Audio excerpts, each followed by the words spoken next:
तो hello guys, good morning. कैसे हो आप सब? आपका एक बार फिर से स्वागत है आपके अपने चैनल आई विल पर, जिसमें कि हम कर रहे थे प्रीलिम्स आर डे की सीरीज। और आज हम आ जाते हैं अपने नेक्स्ट 10 क्वेश्चंस पर। ठीक है, तो आपको इस वीडियो का फायदा कब होने वाला है? सबसे ज़्यादा जब आप वीडियो पोस्ट करोगे, अपना आंसर खुद लगाओगे और उसके बाद जो इसमें हम आंसर बताते हैं उसका एक्सप्लेनेशन देखोगे।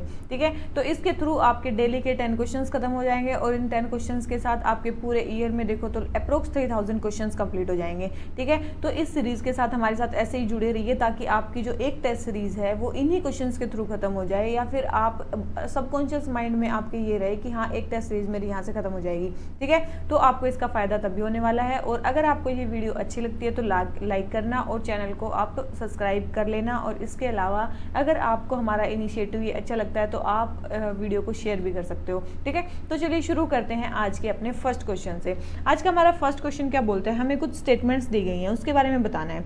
तो सबसे पहले है कि Shri Satakarni was the founder of Satavahana dynasty. कि सतवाना डायनेस्टी के जो फाउंडर थे वो श्री सतकर्णी थे। तो याद रखना, जो श्री सतकर्णी थे ना, वो सतवाना डायनेस्टी के थर्ड किंग थे। कौन से किंग थे? वो सतवाना डायनेस्टी के थर्ड किंग थे। ठीक है, वो फाउंडर नहीं थे। तो सतवाना डायनेस्टी के फाउंडर नहीं थे। सतवाना डायनेस्टी के फाउंडर कौन थे? सिमुका। कौन थे?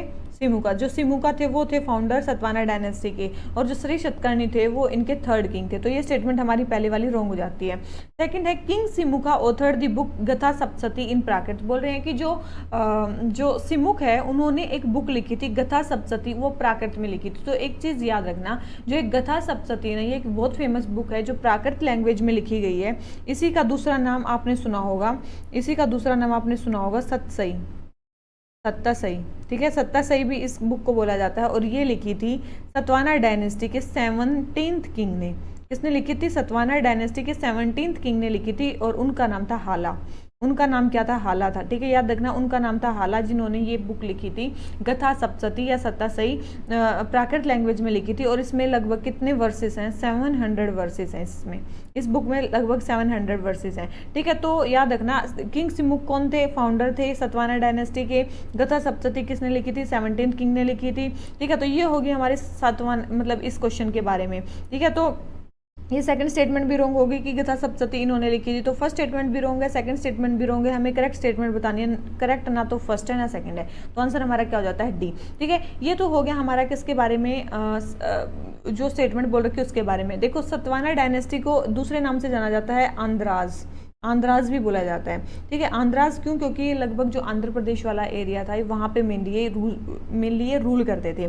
ठीक है, ये चीज़ ध्यान रखना। पुणे से लेके कोस्टल आंध्रा तक का मेनली इनका जो अंपायर था, मान लो कि ये वाला है, तो मान लो कि ये है वो। ठीक है, ऐसे है। तो ये जो मेनली इधर से वाला एरिया था ना, ये मेनली सारा कौन रूल करते थे? सतवाना डायनेस्टी मेनली रूल करती थी। ठीक है, इसलिए इनको आंध्राज भी बोला जाता था। इनकी डायनेस्टी जेनिथ पे कब पहुंची थी? जेनिथ मतलब जब हाईएस्ट अंपायर का, किसी एम्पायर का जब हाईएस्ट होता है, मतलब वो अपने पीक पे होती है, तो वो किसके टाइम पे पहुंची थी? आपने सुना होगा गौतमी पुत्रा सतकर्णी। ठीक है, गौतमी पुत्रा सतकर्णी ये एक बहुत फेमस किंग थे। इनके मेनली अंपायर में मेनली जो सतवाना डायनेस्टी वो अपने हाईएस्ट पे पहुंची थी। इनकी कैपिटल क्या थी? पैठन। ठीक है, इनकी कैपिटल क्या थी? पैठन। या फिर आप एक और नाम से जानते होंगे, अमरावती। ठीक है, अमरावती इनकी कैपिटल थी। ठीक है, बाद में अमरावती थी। तो ये इनकी कैपिटल्स थी किनकी? मेनली सतवाना डायनेस्टी की। और ये कौन से रिलीजन को फॉलो करते थे? आपको पता होगा ये कौन से रिलीजन को फॉलो करते थे? हिंदुइज्म को फॉलो करते थे। किसको फॉलो करते थे? मेनली हिंदुइज्म को फॉलो करते थे। और इसके अलावा जब बाद में इनका डिक्लाइन होता है, ठीक है, तो मान लो कि ये है टोटल आंध्रा डायनेस्टी। ठीक है, तो इनका जब डिक्लाइन होता है तो जो ये इधर वाला रीजन है, मतलब जो ये कोने वाला रीजन है, इधर वाला रीजन है जो ये वाला, ठीक है, यहाँ पे कौन रूल करते हैं? यहाँ पे कौन आ जाते हैं? इक्ष्वाकुज। कौन आ जाते हैं? इक्ष्वाकुज आ जाते हैं। ठीक है, और उसके बाद कौन आ जाते हैं? पल्लव्स आ जाते हैं। पल्लवाज, अर्ली पल्लवाज। ठीक है, आपने सुना होगा पल्लवाज। तो अर्ली पल्लवाज आ जाते हैं, इक्ष्वाकुज आ जाते हैं। ठीक है, और इधर अगर हम ये दो की बात करें तो यहाँ पे कौन आ जाते हैं और यहाँ पे कौन आ जाते हैं? देखो, ऊपर जो नॉर्थ वाला पार्ट है यहाँ पे साकाज रूल करने लग जाते हैं। यहाँ पे कौन रूल करने लग जाते हैं? साकाज रूल करने लग जाते हैं। और यहाँ पे जो है अबरी रास मेनली एक डायनेस्टी है वो यहाँ पे रूल करने लग जाती है, जो महाराष्ट्र वाला रीजन है। ये कौन सा है? महाराष्ट्र वाला रीजन है। यहाँ पे कौन रूल करने लग जाती है? अब्रीराज जो डायनेस्टी है वो रूल करने लग जाती है, ठीक है, इनके डिक्लाइन के बाद। और ये डायनेस्टी आई कब थी? सतवाना डायनेस्टी मेनली किस किस के बीच में थी? एक तो जब मौर्य का डिक्लाइन हो रहा था, ठीक है, याद रखना, डिक्लाइन उस टाइम पे किसका हुआ था? मौर्यस का। और राइज किसका हो रहा था? गुप्तास का, ठीक है। उसके बीच में मेनली गुप्ता के राइज से पहले और मौर्य के डिक्लाइन के बाद मेनली सतवाना डायनेस्टी आई थी, ठीक है। मैंने आपको सारी चीज़ें बता दी हैं किस किस के बीच में थी, कहाँ से कहाँ तक इनका रूल था, क्या था, सारी चीज़ें होगी हमारी कंप्लीट, ठीक है। तो फर्स्ट क्वेश्चन जो हो जाता है वो जाता है हमारा कंप्लीट। आ जाते हैं अपने सेकंड क्वेश्चन पे, ठीक है। हमारा सेकंड क्वेश्चन हमें क्या बोलता है? देखो, जो भी क्वेश्चन है ना उसके आसपास की चीज़ें आपको सारी पता होनी चाहिए, ठीक है। आसपास की नहीं तो कुछ ना कुछ तो उसके बारे में पता होना चाहिए। जैसे सतवाना डायनेस्टी अब आपको मोटा मोटा पता चल गया, ठीक है, तो ऐसे ही आपको सारी चीज़ें पता होनी चाहिए। सेकंड है, during the period of Gupta the designation sarthavaha जो है वो किसके लिए यूज होती थी? देखो, मेनली जो सारथावाह है, देखो बहुत गुप्ता पीरियड में बहुत सारी जो टर्म्स थी, डेजिग्नेशन थी, वो यूज़ की जाती थी, ठीक है। तो मेनली सारथावाह किसके लिए यूज़ होती थी? तो सारथावाह यूज़ होती थी लीडर ऑफ द मर्चेंट करावंस के लिए। किसके लिए? जो मर्चेंट्स के जो कारवां थे उनके जो लीडर होते थे उसके लिए यूज़ होती थी सारथावाह, ठीक है। तो और भी बहुत सारी मतलब पोस्ट थी, जैसे कि minister of war and peace थे, उनको क्या बोला जाता था? मेनली संधि विग्रह का। क्या बोला जाता था उनको? मेनली संधि विग्रह का, ठीक है, संधि विग्रह का बोला जाता था, ठीक है। उसके अलावा देखो, चीफ जुडिशियल ऑफिसर को जो चीफ जुडिशियल ऑफिसर था मेनली उसको क्या बोला जाता था? उसको दंड नायिका। आपने सुना होगा ना, महादंड नायिका, महादंडा नायिका, ठीक है, ये बोला जाता था। जो चीफ बैंकर थे, देखो चीफ बैंकर को मेनली वहाँ पे क्या बोला जाता था? नगर श्रेष्ठीज बोला जाता था, ठीक है। मतलब मेनली जो चीफ बैंकर थे उनको क्या बोला जाता था? नगर श्रेष्ठीज बोला जाता था, श्रेष्ठीज, ठीक है। तो ऐसे ही बहुत सारी मतलब पोस्ट थी मेनली गुप्ता अंपायर में जो अलग अलग बना रखी थी। तो उनमें उनको क्या क्या बोला जाता था? जैसे सारथावाह इसमें पूछा तो सारथावाह क्या बोला जाता था? लीडर ऑफ मर्चेंट्स करावंस को बोला जाता था। यहाँ पे मतलब मेनली स्पाइस थे, उनको क्या बोले जाते थे? दूतकाज, ठीक है, मेनली स्पाइस को दूतकाज बोला जाता था, ठीक है। इसके अलावा बहुत सारे थे, जैसे कि एक हायर पोस्ट भी थी आयुक्ताज की, आपने नाम सुना होगा आयुक्ताज। ये मेनली हायर पोस्ट के लिए, हायर पोस्ट के जो ऑफिशियल्स थे उनके लिए आयुक्ताज मेनली टर्म यूज़ की जाती है। दूतकाज मेनली किसके लिए? स्पाइस के लिए यूज़ की जाती है, ठीक है। तो ये सारी टर्म्स थी जो मेनली गुप्ता अंपायर में यूज़ की जाती थी। तो ये क्वेश्चन हो गया हमारा कंप्लीट, इसका आंसर हो गया डी। आ जाते हैं अपने नेक्स्ट क्वेश्चन पे। हमें नेक्स्ट क्वेश्चन क्या बोलता है? हमें बताना है किसके बारे में? कात्याना के बारे में। कात्याना एक मेनली वो थे, मतलब साहित्यकार थे, तो उसके बारे में बताना है। तो उनके बारे में कुछ स्टेटमेंट दी गई है। उनके जुडिशियल सिस्टम के बारे में उन्होंने क्या बोला था? गुप्ता के टाइम पे जो जुडिशियल सिस्टम चल रहा था उसके बारे में कात्याना ने क्या बोला था? तो सबसे पहले the court of justice was attended by the king as the highest court of appeal. तो ये बिल्कुल सही स्टेटमेंट है। इन्होंने लिखा था कि जो मतलब जो कोर्ट ऑफ जस्टिस था उसमें जो हाईएस्ट थे वो किंग होते थे, मतलब हाईएस्ट अपील किसके पास जा सकती थी? किंग के पास जा सकती थी। सेकेंड है, on certain occasions representative of commercial institutions were invited to assist the king. ये स्टेटमेंट भी बिल्कुल सही है कि कुछ ओकेशंस पे मेनली जो किंग थे उनको असिस्ट करने के लिए रिप्रेजेंटेटिव्स को मतलब बुलाया जाता था। कमर्शियल इंस्टीट्यूशन से भी कुछ रिप्रेजेंटेटिव आते थे, तो ये स्टेटमेंट भी हमारी सही है। थर्ड है, ordeal as a mean of proof was not permitted. तो याद रखना, ओडीएल भी एज अ प्रूफ यूज होती थी, ऐसा नहीं है कि वो परमिटेड ही नहीं थी, परमिटेड भी थी और वो यूज भी होती थी। तो ये स्टेटमेंट हमारी रॉन्ग है। जो थर्ड स्टेटमेंट रॉन्ग है, first and second statement correct है। तो इसमें केवल कितनी स्टेटमेंट करेक्ट है? ओनली 2 स्टेटमेंट करेक्ट है, ठीक है। तो इसमें हमारी केवल 2 स्टेटमेंट करेक्ट है, तो हमारा आंसर क्या आ जाता है? बी। तो अब इससे आप एक चीज़ इस सिस्टम से सीख सकते हो कि मेनली जो कात्याना थे ये मेनली किसके टाइम पे थे? गुप्ताज के टाइम पे थे, ठीक है। याद रखना ये चीज़ कि गुप्ताज के टाइम पे थे कात्याना और उन्होंने उसके जुडिशियल सिस्टम के बारे में लिखा है, इन्होंने लिटरेचर लिखा है गुप्ताज के टाइम पे, ठीक है। ये हो गया हमारा क्वेश्चन कंप्लीट। आ जाते हैं नेक्स्ट क्वेश्चन पे। हमें बताना है किसके बारे में? पल्लवास के बारे में। देखो अभी पल्लवास के बारे में बात चल रही थी, मैंने बताया था इक्ष्वाकु आए, उसके बाद पल्लवाज आए। पहले सतवाना डायनेस्टी थी, ठीक है, तो उनको हटा के इक्ष्वाकु आए, इस इक्ष्वाकु को हटा के कौन आए? फिर पल्लवाज आए। तो पल्लवाज के बारे में पूछ रखा है, बोल रहे हैं कि the early Pallavas rulers from 250 AD to 350 AD and issued their charters in mainly Prakrit. ठीक है।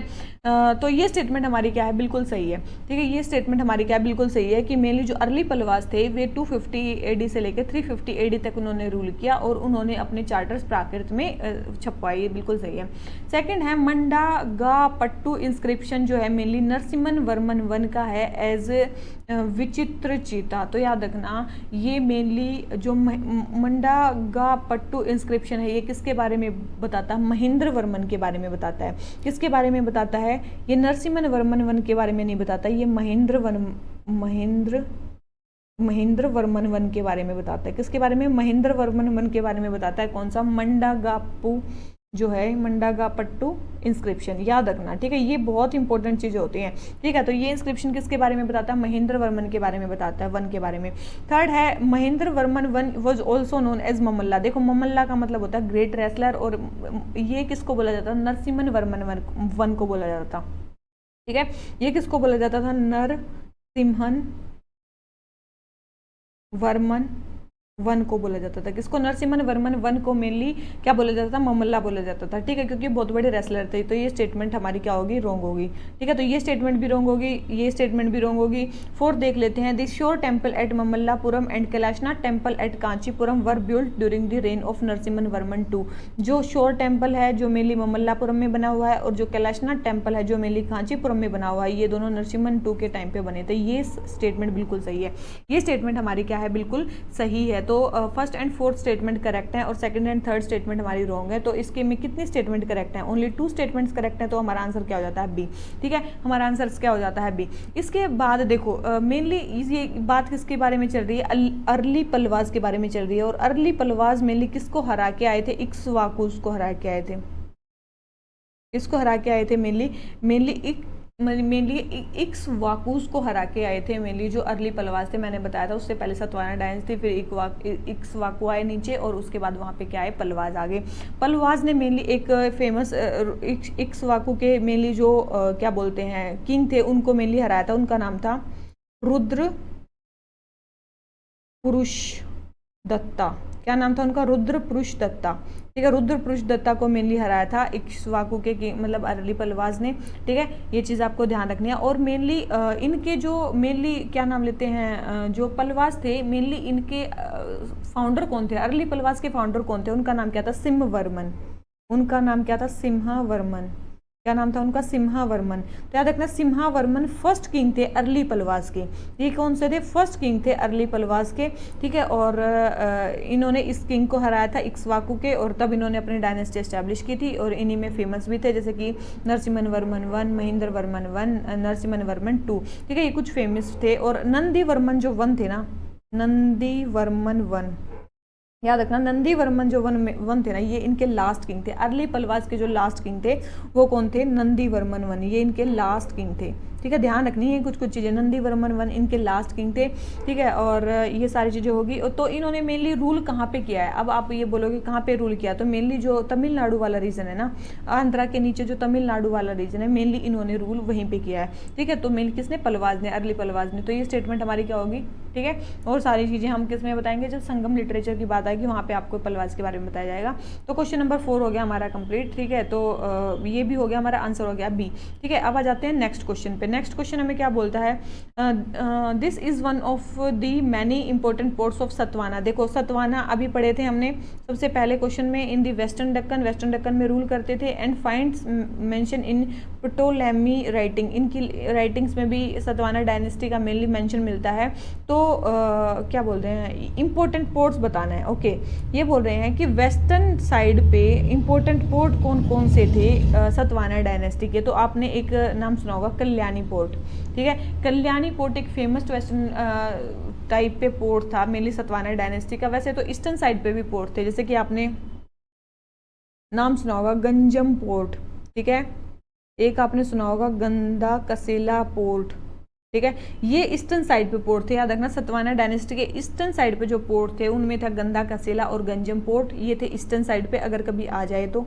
ठीक है, ये थे ईस्टर्न साइड पे, और मेनली वेस्टर्न साइड पे कौन था, एक कल्याणी पोर्ट था। ठीक है, आपने ये पता ही चल गया है कि मेनली इसके फाउंडर कौन थे, सिमुक फाउंडर थे, 17 किंग थे, हाला थे जिन्हें गथा सप्तती लिखी थी, सतसई थे। ठीक है, ये सारी चीज़ें आपने देख ली। सरिशतकर्णी इनके 3rd किंग थे। ठीक है, ये याद रख, ये हो गया आपका। तो ये क्वेश्चन हो जाता है हमारा कंप्लीट। तो पोर्ट्स के बारे में था, तो ये भी आपका हो जाता है। आ जाते हैं नेक्स्ट क्वेश्चन पे। हमें बताना है सिबिल स्कोर के बारे में। देख कितना इंपॉर्टेंट क्वेश्चन पूछ रखा है हमें। सिबिल स्कोर क्या होता है, देखो फर्स्ट है the CIBIL score is the 3 digit number summary of one's credit history that ranges from 100 to 900। तो याद रखना, देखो सिबिल स्कोर में यस ये 3 डिजिट न्यूमेरिकल समरी होते हैं किसी की भी क्रेडिट हिस्ट्री की। मेनली जो 100 से 900 के बीच में ये रेंज नहीं करती। याद रखना, ये ठीक है, लेकिन ये कहाँ से कहाँ तक रेंज करती है, 300 से 900 के बीच में रेंज करती है। ये किसके बीच में रेंज करती है, 300 से 900 के बीच में रेंज करती है। इसको दिखाती हूँ मैं आपको। ठीक है, एक मिनट रुको। सेकंड है it involves credit history across loan types and credit institutions over a period of time. बिल्कुल, इसमें मेनली क्रेडिट हिस्ट्री को बताया जाता है अलग अलग लोन टाइप्स में एंड अलग अलग क्रेडिट इंस्टीट्यूशन में over a period of time, जो भी किसी पर्सन ने या किसी इंस्टीट्यूशन ने लिए हैं। ये स्टेटमेंट बिल्कुल सही है। थर्ड है CIBIL score is provided by credit information bureau India limited. बिल्कुल, ये जो ऑर्गेनाइजेशन है ये मेनली सिबिल स्कोर प्रोवाइड करती है, जिसको मेनली ऑथराइज कौन करता है, आरबीआई मेनली ऑथराइज करता है। और ये इंडिया में स्टार्ट कब हुई थी, ईयर 2000 में। कब स्टार्ट हुई थी ये सिबिल स्कोर, इंडिया में 2000 में स्टार्ट हुआ है। ठीक है, एक मिनट में आपको दिखाती हूँ। ठीक है, तो ये आपको दिख रहा होगा ना, ये दिख रहा होगा। तो ये सिबिल स्कोर है। देखो 300 से लेकर 550 तक का जो स्कोर है उसको पुअर स्कोर माना जाता है। ठीक है, फिर एवरेज किसको माना जाता है, 550 से लेकर 650 तक के स्कोर को मेनली एवरेज माना जाता है।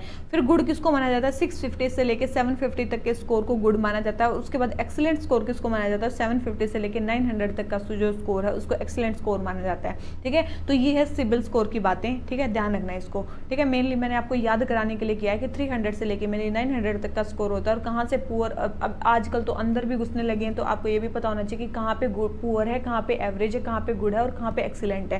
ठीक है, तो ये चीज़ पता होनी चाहिए। ठीक है, तो हमारा ये जो है सिबिल स्कोर के बारे में ये वाला जो चीज़ है ये हो जाती है कंप्लीट। देखो फर्स्ट स्टेटमेंट हमारी रॉन्ग दे रखी है।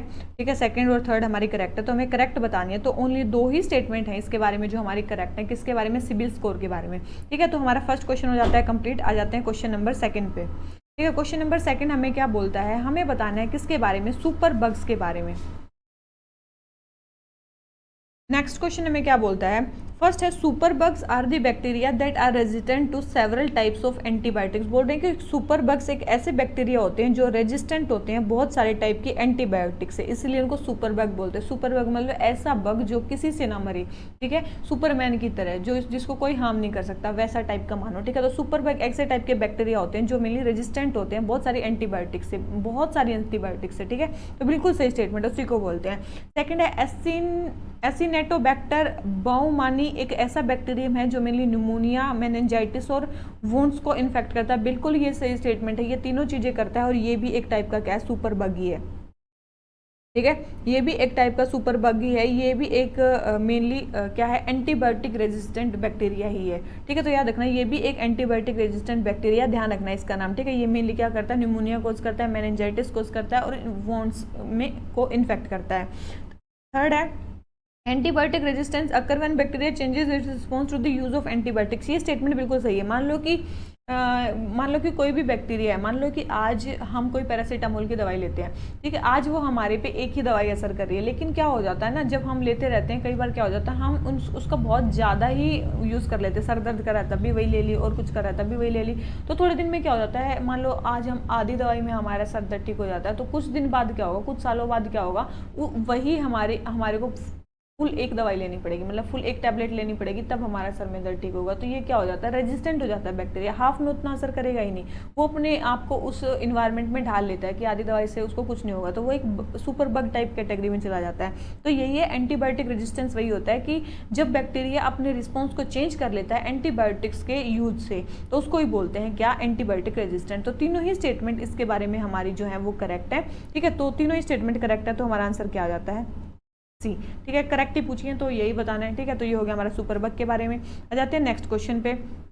तियानमेन स्क्वायर, देखो सबसे फेमस आपने सुना होगा, इतना ज़्यादा न्यूज़ में चलता है। तियानमेन स्क्वायर क्या है, तो याद रखना ये कहाँ पे जगह है, तो मेनली कहाँ पे, चाइना में एक जगह है जहाँ पे मेनली क्या हुआ था, आपने सुना होगा 1989 में, 1989 में यहाँ पे बहुत सारे लोगों को टैंक के नीचे से ऐसे दबा दिया था, ठीक है। तो बहुत सारे लोगों को वहाँ मार दिया गया था, डेमोक्रेसी के लिए कोई मूवमेंट हो रहा था, कुछ हो रहा था, ठीक है। तो ध्यान रखना ये जगह कहाँ पे है, ये मेनली चाइना में है, और ये मेनली मैसाकर के लिए मेनली जानी जाती है, और मेनली मेन बीजिंग सिटी में ही है ये, ठीक है। कहाँ पे है ये मेनली, वैसे बीजिंग सिटी के ही सेंटर में है ये जगह, तियानमेन स्क्वायर, ठीक है।